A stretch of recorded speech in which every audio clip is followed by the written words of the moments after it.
Now the print statement is useful because sometimes you want Python to do a whole bunch of calculations, but you only want to print out the final result.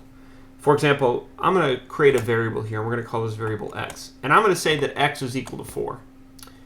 And then I'm going to do some, well, let's create another variable like y equals 2, for example. So I have two variables, x and y. I don't want to print out what x is. I don't want to print out what y is. But what I want to print is I want to print what x plus y is.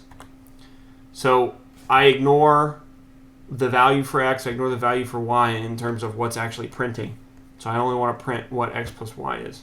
X is 4, y is 2. I told the computer that. So when I run, F5 here, I print 6.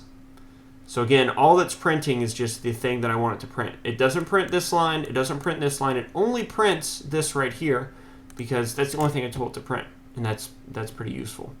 Down here, for example, I could do some more math. I could say z equals 45 plus x plus y.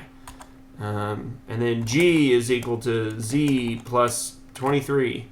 And after all that math, I just want to print g, for example. So I do all this math up here. I say z is 45 plus x, which is 4, y, which is 2, and then g is another variable, and g is 7, or z plus 23. But I don't care about all this math. I just want to know what is the final result of all that arithmetic. So when I run it, I get the 6 because that's the first print statement. It prints what the result of x plus y is. And then 74, which must be g because that's the result of this arithmetic. So that's the print statement. You can control what prints out to the console because you don't need to see every single line of code printing out. You just need the important parts.